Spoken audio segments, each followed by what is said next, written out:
There are pleasure switches in a woman's brain that she cannot resist, no matter how rational she tries to be. Sometimes not saying, "I like you," can actually make her like you more. A certain psychologist once left us with that insight. If your love life isn't going well right now, it might not be due to a lack of effort or sincerity. It might simply be because you're using an approach that doesn't align with how the female brain is wired. For example, you've been kind, caring, and attentive to her.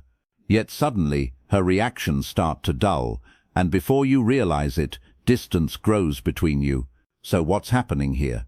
The answer might not lie in her personality, but in the structure of the human brain. We experience pleasure and excitement when we encounter things that are unknown or unpredictable.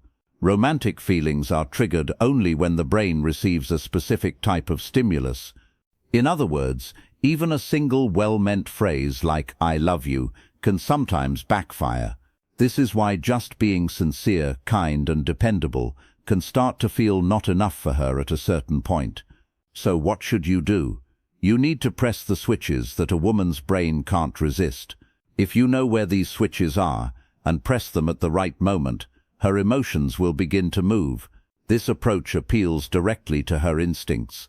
So even if she knows what's happening, her feelings will still lean toward you. Today we'll talk about the 3 pleasure switches that the female brain cannot resist. Here they are. Don't just understand, translate. Leave 70% mystery. Make her almost understand, but not fully. These aren't tricks to manipulate women. They're frameworks to help you communicate your value effectively. Let's begin with the first switch, which many people think they're using correctly, but actually get wrong. Switch 1. Don't just understand, translate. How do you usually respond to a woman's problems? Hang in there, don't worry about it. These are kind phrases, and the intention is good, but there's more to it. You may have heard the advice, don't give women solutions, just empathize, just agree with her, like saying, "Oh, I see, that must have been tough."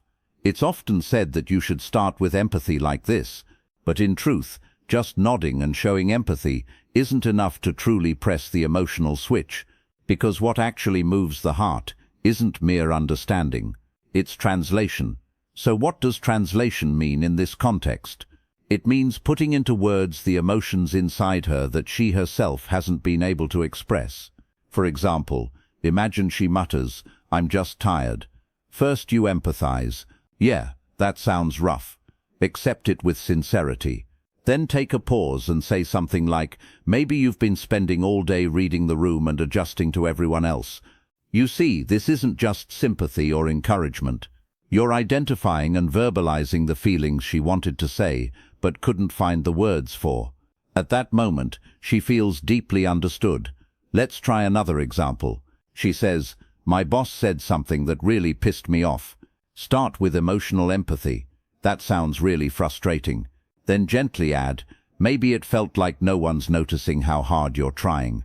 In that moment, the unprocessed anger or sadness inside her suddenly takes shape. That feeling of "you nailed it." That's the real source of emotional pleasure. This isn't about making assumptions or jumping to conclusions. It's about gently giving shape and language to her unspoken emotions. So, translation isn't just about echoing her feelings. It's the act of giving form to what's still vague. In other words, translation is when you shine a light on the unspoken, undefined feelings inside her before even she is aware of them. When someone else puts into words an emotion you hadn't even noticed in yourself, that's when people feel deeply understood and truly safe. Of course, not every translation will land perfectly, but even if you're slightly off, it can still serve as a spark. She may respond with, "No, it's not exactly that. Maybe it's more like this." And through that she starts organizing her feelings. Emotions that were hard to put into words gradually become clear. Just being the one to trigger that process is deeply meaningful to her. She'll feel, "I'm glad I opened up to him, I feel lighter," and that's why trying to translate is always worth it. This level of understanding can't be reached through passive listening or shallow responses. This is a level you can only reach if you're truly present and engaged.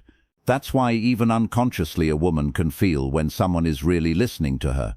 And it's more than just understanding, it's a kind of translation that touches the heart. So how can you develop this power of emotional translation? One way is to pay attention to the primary emotion behind her words. Primary emotions are not the surface reactions, but the deeper feelings underneath. For example, if she seems irritated or angry, it might actually be because she feels hurt or lonely. If she appears down or depressed, it could be the result of disappointment. Perhaps she had expectations that weren't met. In daily life, we often unconsciously wrap our true feelings in layers, but when someone can see past that and identify the emotion underneath, we feel truly understood. That's why it's important to focus not just on what she says, but on the emotional temperature behind her words. When she's angry, is she maybe a little anxious too? Is her voice louder than usual? When she's lonely, does she speak less? Or is her smile slightly forced? Noticing those small signs and trying to understand them is the first step to emotional translation. Even if you're not perfect, when you use your own mind to feel and your own words to respond, people feel a special trust toward you.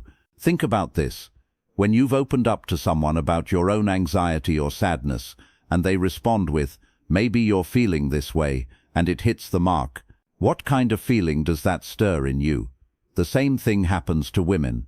From a neuroscience perspective, when someone feels understood, the brain releases oxytocin and dopamine, strengthening both trust and pleasure at once. Love is a process where hearts resonate with each other, but that resonance doesn't last forever. In fact, the more strongly you feel for her, the more it can sometimes feel like her heart is pulling away, and one possible reason is how you're complimenting her. Let's talk about that next. Switch number 2. Leave 70% mystery. Can you believe that the more you compliment her with, "You're so cute," the more she might drift away emotionally? Compliments are supposed to make people happy, but in reality, over-complimenting can cause emotional distance. Why? Because the human brain quickly becomes desensitized to repetitive stimulation. Words that once made her heart race will start to feel flat if they're said over and over. It's like buying a new perfume. At first the scent lifts your mood, but after a while you stop noticing it even though it hasn't changed. Your brain simply decides it already knows it and stops reacting. In romance, validation must be handled carefully. Psychology tells us that dopamine, the chemical responsible for pleasure and motivation, is released most powerfully when something is unexpected. In other words, when she doesn't know when she'll be complimented, when she doesn't know at what moment she'll be validated, that unpredictability is exactly what triggers a strong reaction in the brain. On the other hand, if you say "you're so cute" or "you're amazing" every single day, and it becomes routine, her brain slowly stops reacting. It becomes just the usual and loses its emotional impact. Now, this doesn't mean you should stop complimenting her. What matters is how you deliver it, the way you feed the emotional fire. In love, validation is like a flame. If you blow on it too hard, the fire flares up but burns out just as quickly. If you never blow at all, the flame slowly dies. The key is to maintain the fire gently with just the right distance and occasionally offer a soft breeze. That one small comment given at the right time can quietly rekindle the flame within her. In practical terms, it's best to express only about 30% of what you feel. Let the remaining 70% stay unspoken, simply held quietly within you. That silence gives weight to your words. Of course, this balance must be adjusted depending on the person. If she's someone with deep insecurities, saying a bit more might give her peace of mind. If she's sensitive and intuitive, silence as a form of kindness might deepen the trust even more.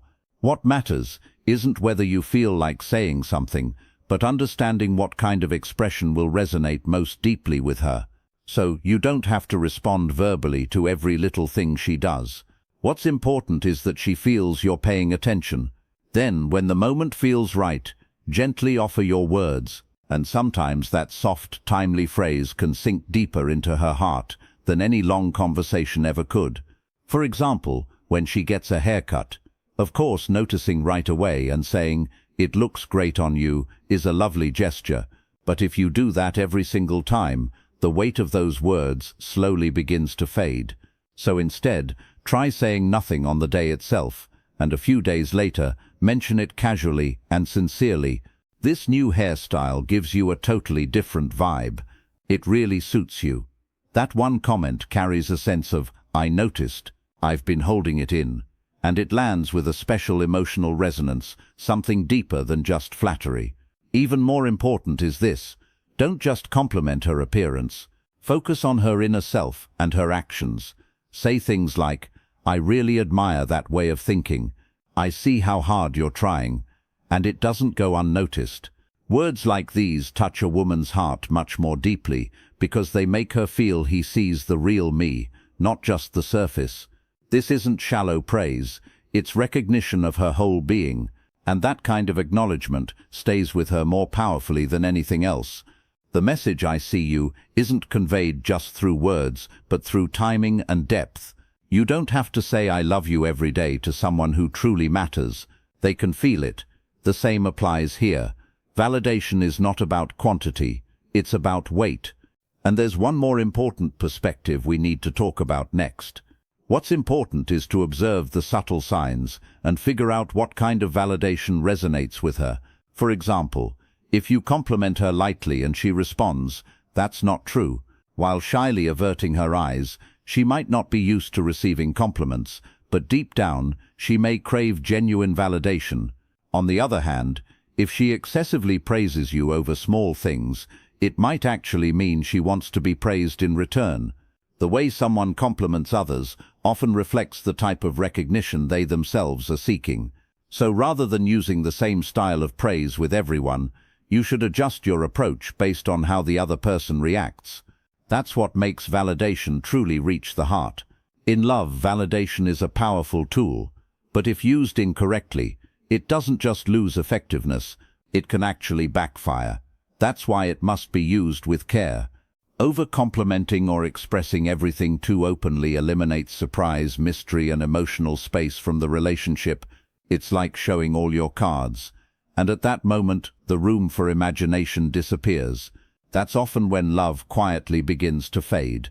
So, let's now talk about why women lose interest in men who reveal everything too soon. Switch number 3. Make her almost understand, not fully. Men who reveal everything too quickly often become boring. This is a very common phenomenon in relationships. He's sincere, honest, and says everything openly without hiding anything. Yet somehow, quietly and gradually, her feelings start to drift away. When a woman feels like she knows everything about a man, she may feel safe, yes, but at the same time, she loses curiosity. Her emotional engagement comes to a halt. Humans are drawn to the unexpected. A predictable world provides comfort, but excitement and longing don't grow from predictability. It's like reading a mystery novel when you already know the ending. No matter how great the story is, your heart won't race again. The charm of love is sustained by the expectation that there's still something I don't know. Once everything has been revealed, the tension of romance disappears, and once we know, we no longer feel captivated. In psychology, this is called the Zeigarnik effect, an unfinished puzzle, a melody that gets cut off, a manga that ends on a cliffhanger. They stick in our minds precisely because they're incomplete. If you can make her think, "I just want to understand what's going on in his mind a little more," then her brain won't be able to let go of you. But the moment she feels like she's figured you out completely, you may become a source of comfort, but no longer a source of attraction. So, how can you maintain that perfect level of mystery? The key lies in controlling the flow of information. You don't have to hide everything, but it's important to balance what you say and what you leave unsaid. Roughly 70% should be shared, but the remaining 30% should be left ambiguous, open-ended, or mysterious. This balance stimulates her imagination and allows her to build a mental narrative about you. It's not about being totally unreadable or completely transparent. It's about making her feel like she almost understands you. Just when she thinks, "I think I'm starting to get him," you subtly pull away again, returning to a slightly more distant space. like someone who appears briefly from the fog, only to fade again. It's in that almost but not quite understanding that the emotional pull is strongest. Humans are drawn to the incomplete. When something is fully known, we no longer crave more, but when something feels just one step away from being grasped, our minds become hooked. So instead of revealing everything, let her think she's beginning to understand, but leave her guessing. That fine emotional distance quietly stirs both her feelings and imagination. Example: if she asks, "What did you do today?" Instead of explaining every detail, say, "A lot happened today, even something kind of funny, but I'll tell you when we see each other." That kind of answer stays in her mind because it feels like the story is to be continued. Or if she asks, "What do you want to do in the future?" say something like, "I have some ideas, but I haven't quite put them into words yet. Ask me again when it's clearer." Even this leaves her wondering, curious about your unfolding story. Now you might be thinking, won't I lose her trust if I don't open up? But true trust is earned not by revealing everything, but by speaking only when the timing is right. Someone who shares everything too quickly may seem honest, but they can also come off as shallow. In contrast, someone who chooses silence when needed makes others feel that there is depth inside them. And that sense of depth is deeply attractive. You don't need to speak all your stories. Let your presence, your energy, and your silences tell the rest. Men who say too much are eventually discarded. That sounds harsh, but when you understand the workings of the brain, it makes perfect sense. Sometimes strength lies not in what you say, but in your silence. Within that silence lies the switch that touches a woman's instincts. If love isn't going well, we often start thinking, was I not kind enough? Should I have been more honest? But the real issue may not be what you lacked, but what you gave too much of. These three pleasure switches aren't tricks or manipulation. They come from looking deeply into yourself and treating the other person with true respect. So try slowly incorporating these three switches into who you are. Translate her emotions. Don't just understand them. Leave 70% unspoken. Let your validation breathe. Let her almost understand you, but never fully. That is it for now. If something in this hit deeper than you expected, trust it. The next piece is already waiting. Subscribe, keep watching, and never stop thinking. This is Dark Psyche.